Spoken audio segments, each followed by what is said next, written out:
Bueno, gente, vamos a dar comienzo. Antes de... Acá área de trabajo. Área de trabajo, ponele la empresa en la que estás. Vamos a dar comienzo con este video. Este video que es una explicación de cómo trabajan los servicios de emergencia. Y lo pongo un descuido, puede llegar un segundo porque están totalmente aplicable la zona donde está. Un segundo de descuido de manejo. Eso pasa por mandar un mensajito de texto. O por cambiar la entrada. O por querer tener el curso, que es lo que le pasó al músico este que se mató en el paso. Bueno.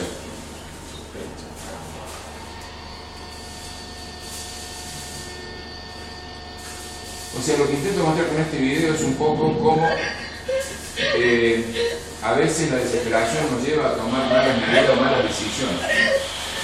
Cómo es importante cuando estemos en plena emergencia seguir las pautas de trabajo con el personal que esté encargado de hacer.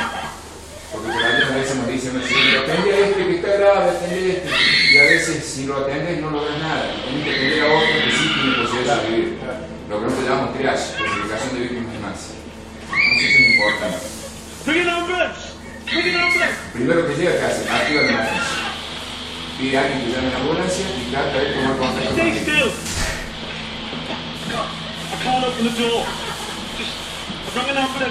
Espera una ambulancia y la van a tomar la ambulancia. Los servicios de emergencia llegan. Esta es la notita que hay. La notita que hay en alemán.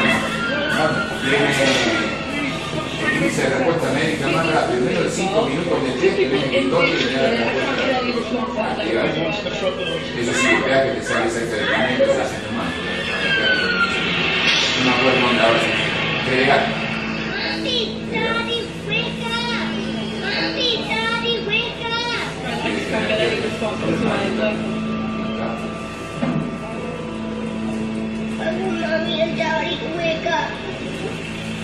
Esta es una cosa más dura que nos toca vivir cuando estamos abajo en accidentes de niños incluidos. Uno espera cualquier cosa, no una criatura. Cuando vemos una criatura así, es como si fuese una mochila de plomo. Trabaja, pero...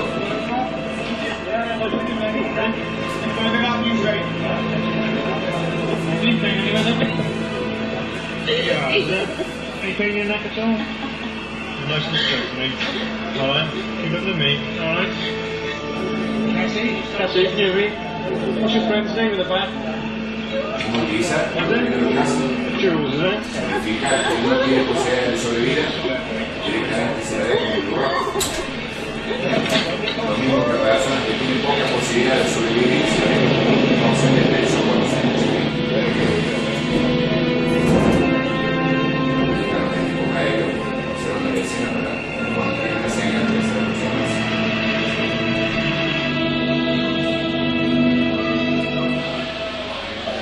Otra de las cosas importantes que está con este video es cómo se marca la seguridad mental, cómo el trabajo se asegura antes de empezar a trabajar.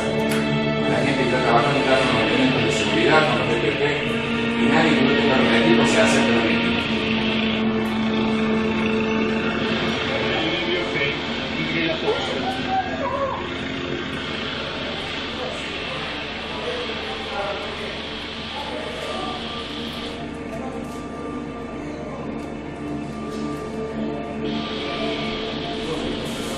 Tres tener respuesta escalonada.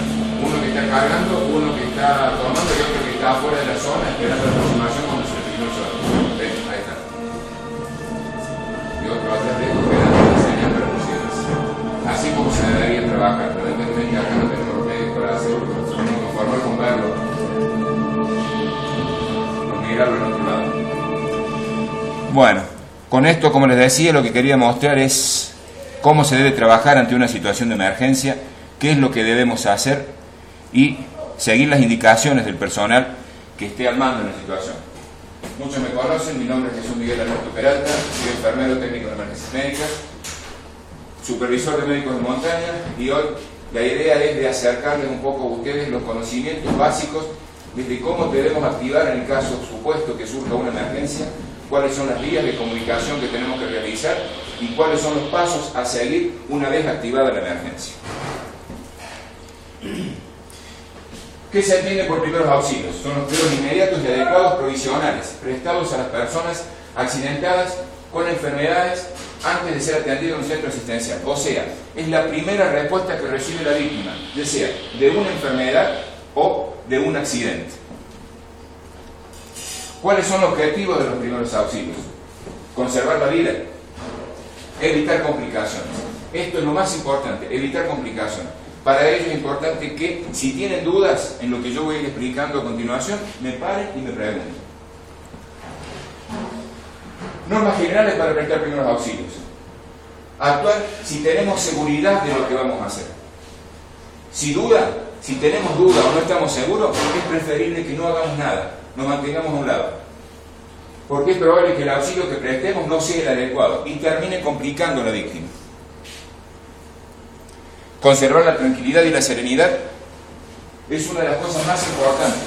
Esto da confianza al lesionado y a sus acompañantes. Siempre cuando yo me toca dar cursos en el servicio de emergencia en el país, gracias a Dios he recorrido gran parte del país dando cursos, siempre le digo a la gente de los servicios de emergencia, evitemos hacer comentarios sobre el estado de la víctima delante de la víctima. Si alguien se lesiona o ustedes tienen la mala suerte de asistir o de ser testigos de un accidente aquí en la cordillera, no den nombres por radio. No digan fulano de tal fue el que se lesionó, porque no sabemos quién está escuchando la radio en el otro lado. Y podemos llegar a poner mal a la gente sin ningún sentido. No vamos a solucionar nada. Entonces son cosas que tenemos que cuidarnos cuando estamos frente a un accidente. De nuestra actitud va a depender la vida de los heridos, por lo tanto debemos evitar el pánico. No retirarnos del lado de la víctima. Si está solo, solicitar la ayuda necesaria. Elemento, transporte, ¿qué elementos se necesitan para asistir a la víctima? De nada nos sirve que usted nos diga, vení rápido, una camioneta tuvo un accidente.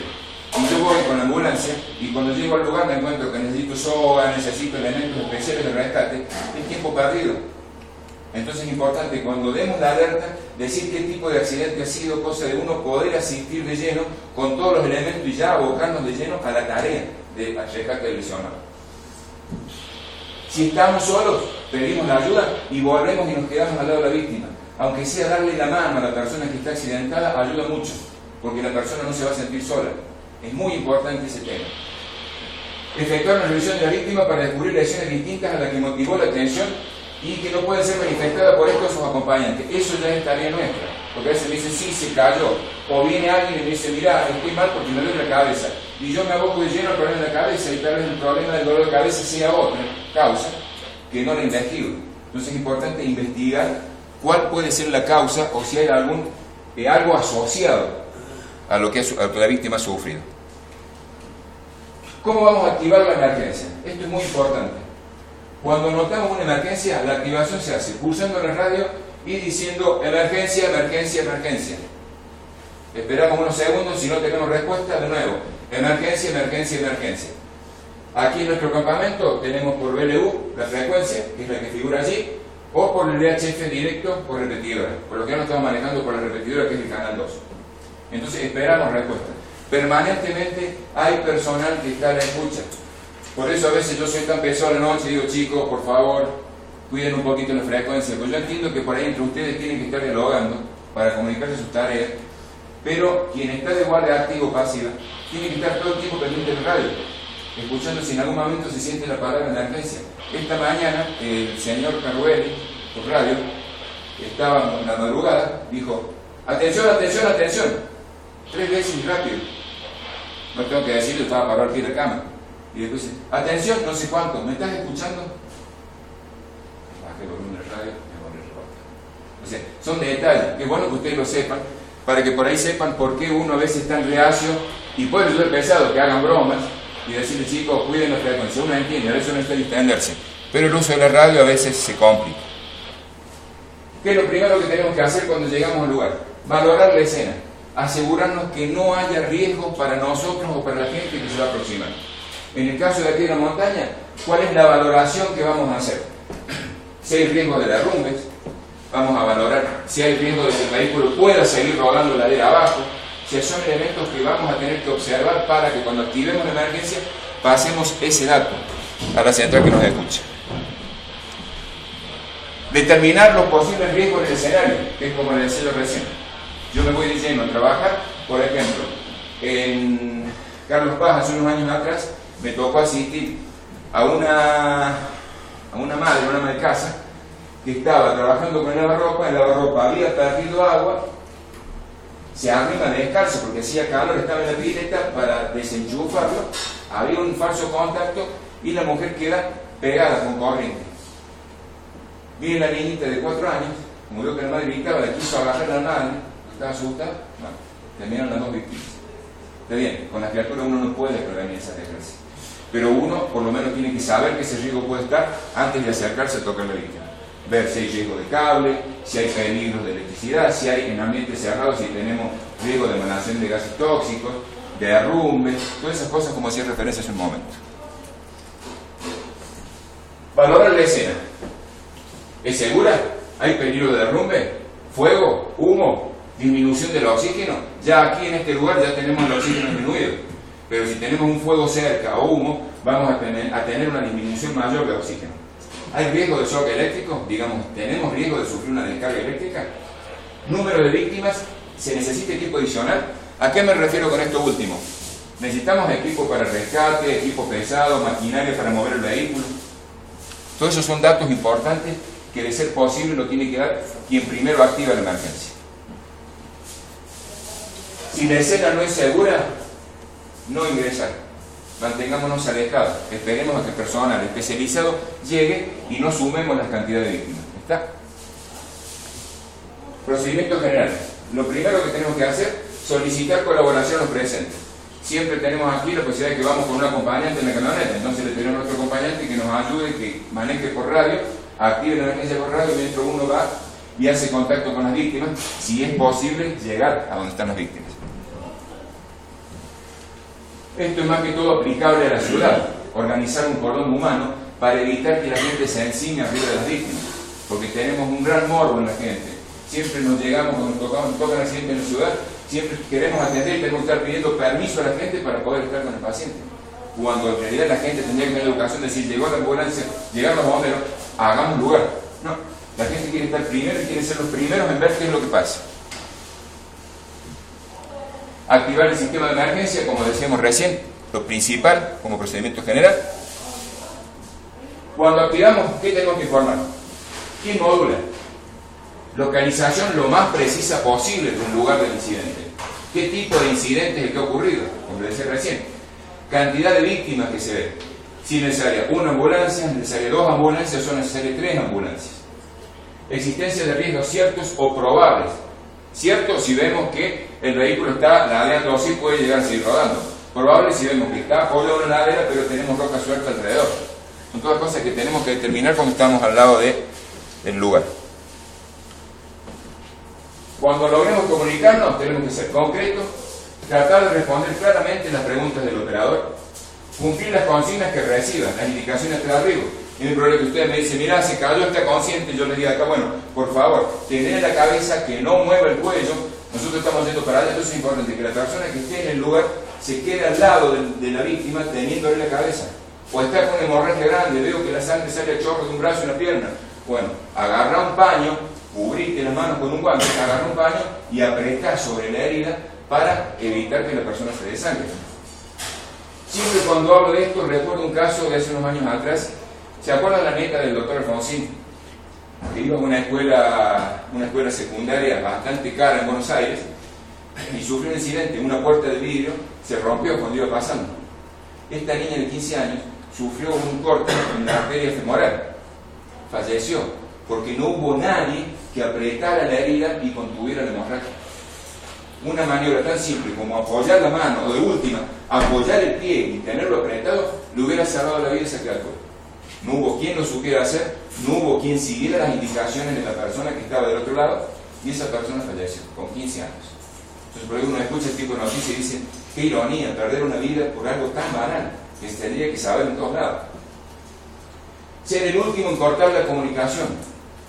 Nunca cortemos la comunicación hasta que el operador nos diga, listo, ya está yendo para allá, mantenete atento al radio. o en el caso de estar en la ciudad, porque esto también pretende servirle en su vida en familia, hasta que el operador del servicio de emergencia diga, listo señor, señora, corte, ya la ambulancia está yendo para allá. Cuando hagamos esto, cuando nos toque en la ciudad, esto no está acá, pero esto se lo comunico a tono de consejo en la ciudad, cómo tenemos que manejarnos. Si tenemos necesidad de llamar a un servicio de emergencia, llamar, y una vez que llamamos, no utilizar el teléfono para avisarle a Pepito, avisarle a Juan o avisarle a Carlito lo que pasó. Porque la ambulancia puede haberse perdido o haber recibido mal la dirección y el operador intenta comunicarse por teléfono y la línea está ocupada. Entonces es importante mantener la línea despejada hasta que la ambulancia llegue. Cuando la ambulancia llegó al domicilio, allí agarremos el teléfono y empecemos a llamar a quien queramos.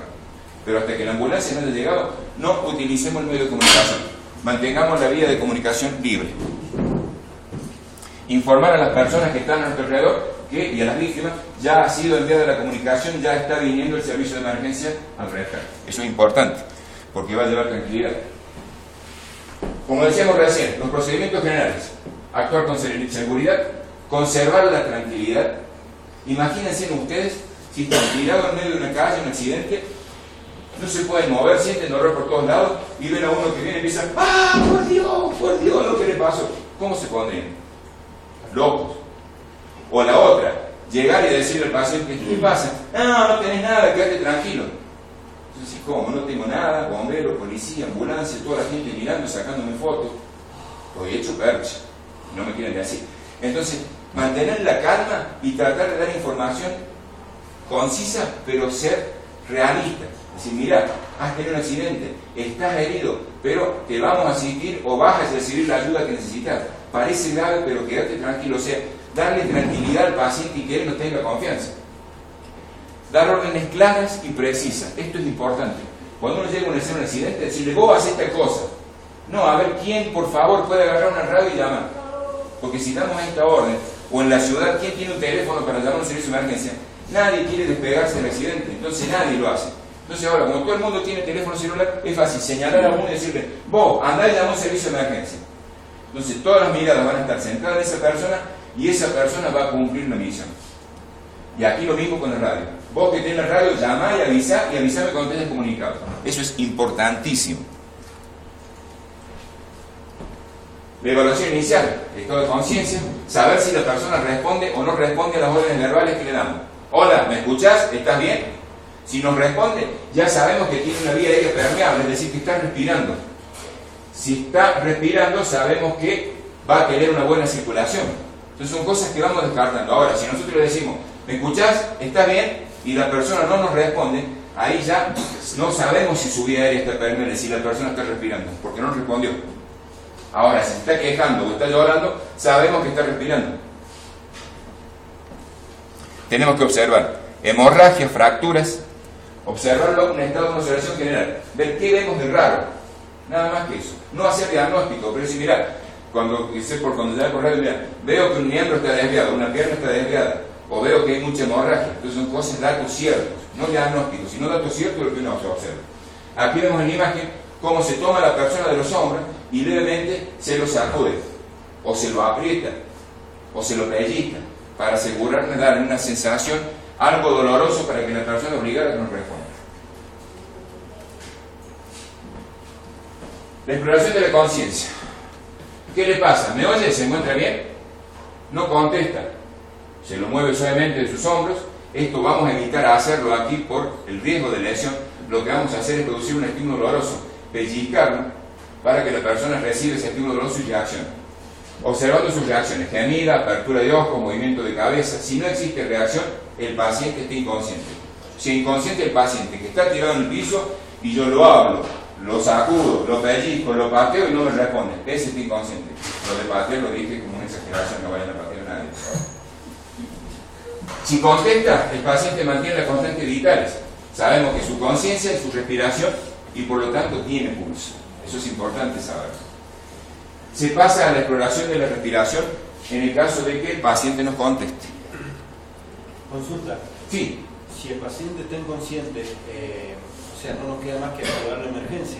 Activamos la emergencia y ya vamos a ver cómo tenemos que hacer justamente esto que viene acá, la valoración de la respiración. vamos a hacer apertura de su vía aérea y aquí vamos a verificar si la persona está respirando por estos conceptos.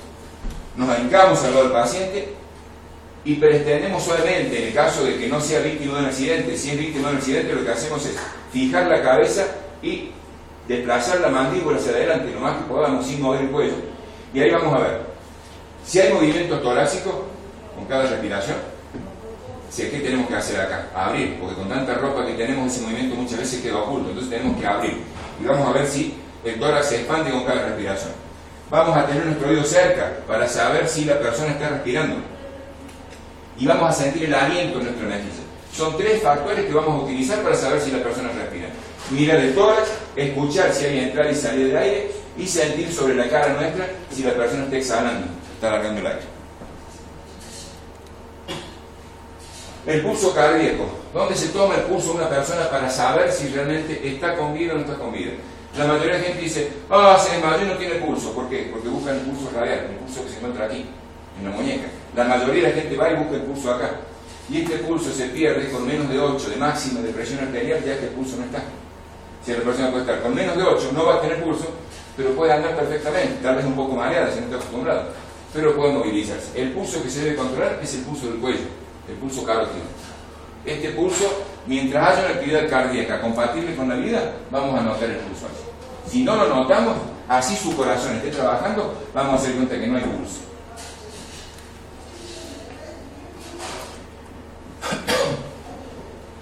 ¿Qué es una herida? Rotura de tejidos blandos producido en el organismo por un traumatismo. Puede ser una herida contusa, un golpe, una punzante, algo que se clava, perforante, un punzón, un destornillador, herida en colgajo, cuando se corta y la piel queda suelta, herida por arrancamiento de desgarro, que fue una herida, no sé si algunos vieron a su compañero cuando tuvo la lesión, fue una herida, digamos, como tuvo arrancamiento y arrancamiento y desgarro. Y herida por pérdida de suturación, herida incisa se llama. Digamos, una persona que tenía una sutura hecha previa de una cirugía de una herida y se le salieron los puntos y se abrió de nuevo la herida. ¿Qué tenemos que hacer? Vamos a hacer rápido para no distraernos y ya desocuparnos. Sí, sé que están cansados. Toda herida lo que debemos hacer es lavar con agua, abundante agua. El agua de aquí tiene una ventaja, tiene anestésico. Cuando digo tiene anestésico, me dicen que tiene alguna droga el agua. No, el agua de acá está helada. El agua aquí en la montaña es agua que un poco más viene con escarcha. Entonces esa agua tiene una ventaja que hace vasoconstricción, los vasos se cierran, hace que la sangre deje de salir y a su vez anestesia la herida. Esa es la ventaja del agua fría. Lavar con abundante agua fría. Limpiar si tiene algún desinfectante y no introducir cuerpos extraños. Digamos, no meter nada en la herida, por arriba limpiar. Cubrirla con una gasa o un trapo limpio, un vendaje y traslado para que yo lo vea o la persona que esté en el campamento lo vea. Lo más seguro es que llamen y uno asiste en el lugar, pero lo que pueden ir haciendo ustedes mientras tanto es eso: echarle agua fría, si no tienen otra cosa, agua y venla, comprimir para que deje de sangrar. ¿Qué no hacer? No tocar las heridas con las manos sucias, que es importante. No sacar trozos de vestimentas que estén adheridos, no arrancarle la ropa. No cubrir las heridas con algodón, porque el algodón queda pelusa, cuando uno lo pone, lo saca y esa pelusa se contamina, después puede llegar a infectar la herida. No movilizarlo al paciente innecesariamente, se lesionó, se golpeó, que quede ahí hasta que lleguemos nosotros a asistirlo. No traer cuerpos extraños de las heridas, esto es importante. Si se clavó un destornillador en la pierna, ese destornillador se lo atamos en la pierna para que no se salga y se lo traslada con el destornillador. Tampoco se lo vamos a clavar más para que no se mueva. Lo mantenemos como está, lo que sea. ¿Por qué motivo? Un elemento punzante que entra al organismo, corta cuando entra. Y al salir puede seguir cortando. ¿Está? Y otro factor que es más importante y que nos mueve a decir no extraer cuerpos extraños. El elemento extraño que se introdujo puede haber cortado alguna arteria o algún vaso importante. Pero al haberlo cortado, también lo está obstruyendo. Digamos, entró, cortó, pero lo está tapando. Y cuando nosotros lo tapamos, el vaso se destapa y la persona se nos va en sangre. Entonces, si tiene un objeto impalado, se lo fija en el lugar y se lo traslada con ese objeto. No se lo saca. Y evitar comprimir el tórax y el abdomen con manta. Es decir, no ponerle peso arriba, cosa de que la persona pueda respirar libremente. Hemorragia sabemos que es la pérdida de sangre, ¿no es cierto?, producida por la rotura de un vaso sanguíneo. ¿Qué tenemos que hacer? Presión directa en la zona. Si el apósito trapo que pusimos al principio se empapó y quedó chorreando sangre, no sacamos ese trapo. Arriba de ese trapo colocamos otro. ¿Por qué motivo? Los factores de coagulación se van a adherir en el primer elemento que hace contacto con la herida. Y si yo lo saco los factores de coagulación y la coagulación empieza en cero de nuevo. Entonces es importante comprimir, si se empapó, se coloca otro y se comprime. Se fija bien para que no se mueva y se utiliza la fuerza de la elevación. La elevación ayuda a disminuir la hemorragia. No hacer torniquetes, esto es muy importante. El torniquete, cuando hacemos un torniquete tiene que haber realmente una indicación médica precisa. Tiene que haber una indicación médica precisa, como por ejemplo una amputación completa. ¿Por qué? Porque el torniquete corta el paso de sangre, pero al cortar el paso de sangre para la herida, lo corta para el resto del miembro. Entonces no llega sangre a la herida, pero tampoco le va a llegar sangre a los dedos. Y la persona puede que llegue al hospital sin hemorragia, pero perdió el brazo. ¿Por qué? Por falta de irrigación sanguínea. Algunos de ustedes se acuerdan de la AMIA, lo que fue la AMIA, los más viejos nos acordamos. Hubo una persona que estuvo 48 horas atrapada dentro del sótano del edificio de la AMIA, y lo encontraron, tenía una liga sobre las piernas. Había estado 48 horas con una liga apretando las piernas. Los servicios que actuaron en ese momento no actuaron correctamente. Tenían que haberle metido suero para pasarle líquidos a chorro. Lo único que le dieron fueron galletitas de agua, pensando que eso lo iba a hidratar. No sé realmente qué se le puso por la cabeza. Y le sacaron la viga sin tomar ninguna otro tipo de determinación. Cuando un paciente lleva mucho tiempo con una viga puesta o un torniquete puesto, lo que hay que hacer es poner el torniquete un poco más arriba y ahí levantar la viga. ¿Por qué? Todas las toxinas de esos dos miembros que ya estaban muertos, porque 48 horas hacía que no recibían circulación, ya estaban echados a pedazos de las piernas. Cuando le levantaron la viga, la sangre empezó a circular por esos miembros que ya estaban en descomposición. Esa descomposición llegó al organismo y al otro día la persona murió de una insuficiencia renal. Y yo me acuerdo de haber escuchado, le decían, pobre, se salvó de una y se tuvo que complicar la parte renal. Claro, los que sabíamos del tema sabemos que la complicación renal fue por una mala maniobra del momento de la extracción. Entonces por eso es importante no usar torniquetes. Solo que haya una amputación, se coloca el torniquete 1 centímetro por arriba de la zona amputada y se aprieta bien hasta que deje de salir sangre. Si no, no se usa. La epistaxis es una hemorragia nasal que se produce por un traumatismo, por insolación, por una suba de presión arterial. Lo importante que hay que determinar como primera medida cuando tenemos un caso de hemorragia nasal, de epistaxis, es comprobar su presión arterial. Si la presión arterial está elevada, esta hemorragia nasal le está salvando la vida, porque ha evitado que la persona haga un ACV, una embolia. ¿Está? Porque se rompe una válvula de presión que se rompió y empezó a dar la presión. Mantuvo el cerebro intacto. Si en ese caso yo tapara esa válvula de presión como una caldera, está escapando el válvula y yo cierro la válvula, ¿qué va a ocurrir? La caldera va a terminar explotando. En el cerebro pasa exactamente lo mismo. Entonces, una vez descartado que sea por la presión arterial, lo que se hace es sonar, que se limpie bien la nariz, se limpie bien, sonar para sacarse los coágulos que se quedan pegados en los pelos, la cabeza hacia adelante, nunca hacia atrás, la cabeza hacia adelante y comprimir algo que no sale acá, pero que yo lo uso desde hace tiempo, que es una de las recomendaciones cuando dice curso de supervivencia. Comprimir acá arriba, el surco labial, abajo de la nariz, comprimir por lo menos de 3 a 5 minutos, controlado por reloj. Comprimir acá. De esta forma van a notar ustedes cómo luego de unos segundos el sangrado se detiene y luego de 3 minutos le dimos tiempo que el coágulo se forme y la persona, digamos, salga de esta situación. No hay que colocar ni gasas ni algodón. ¿Está? Si una nariz se limpia bien, se comprime acá y se le colocan baños fríos en la frente. En el caso que sea en la ciudad, que sea por insolación. Fracturas. Tenemos acá una fractura en dorso de tenedor que se llama, me parece un dorso de un tenedor, y una fractura expuesta. Notan a simple vista la diferencia entre una fractura común cerrada a una fractura expuesta. Fractura expuesta es aquella fractura que donde se produjo la rotura del hueso hay una herida cercana, que puede haber sido porque el hueso salió y se volvió a entrar, o porque el golpe que tuvo fue en esa zona y entró en contacto con el hueso. Por lo tanto, el tratamiento es totalmente distinto que se hace. Si hay huesos expuestos, no hay que reintroducirlo. Se los limpia con abundante agua fría y se lo venda y se lo deja el hueso como está. No hay que meterlo de nuevo adentro. ¿Está? Inmovilizar, controlar hemorragias y cubrir con gasas estériles un paño limpio que tengamos en la zona para evitar que se ensucie y que se contamine. Acá más que nada por la cantidad de tierra suelta que tenemos en el ambiente. Salud. En el caso del ciánodo superior, bueno, estas son algunas medidas de vendaje e inmovilización. Vamos a pasar para hacerlo un poquito más rápido. Miembro inferior. Si queremos inmovilizar una fractura y no tenemos una férula, ¿qué hacemos? Utilizamos nuestro propio cuerpo. Si es una fractura de húmero, aproximaremos el brazo al cuerpo y lo fijaremos allí para que el brazo no se mueva, ya esté inmovilizado. Si es una fractura de fémur, de tibia y peroné, ¿qué vamos a hacer? Recostado, vamos a atar una pierna a la otra pierna para evitar que la pierna fracturada se mueva.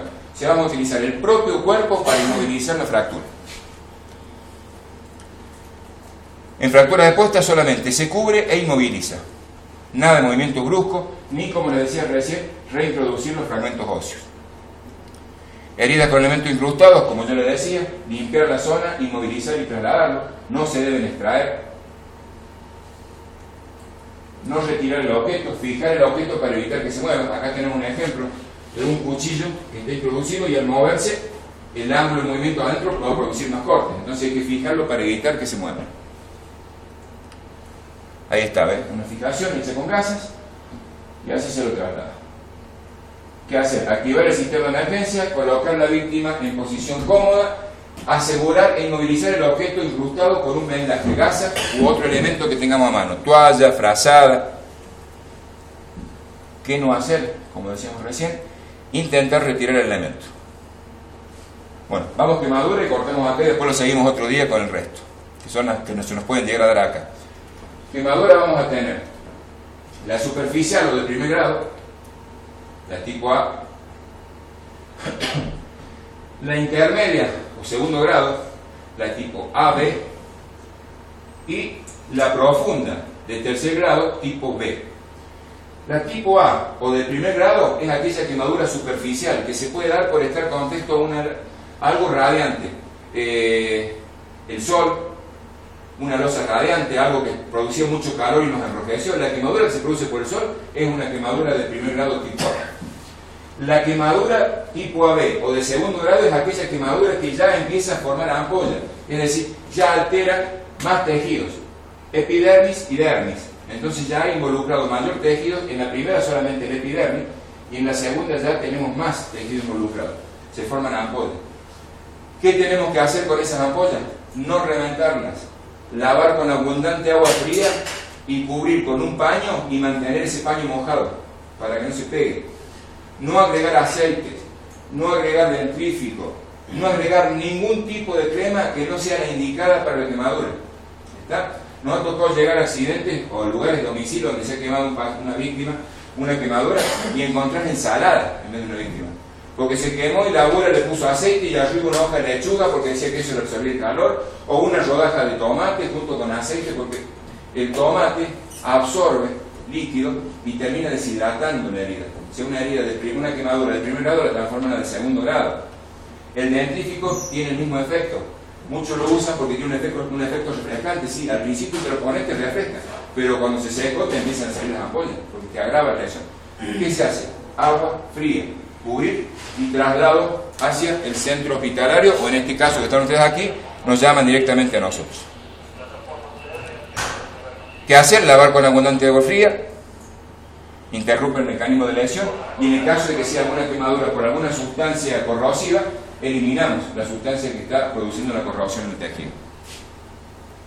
Y calma el dolor. Como soda cáustica. Claro, hay que echar abundante agua, no de gotitas, sino abrir el chorro y que salga, porque si le echamos poca agua, lo que logramos es la producción de una reacción química mayor y aumentar la quemadura.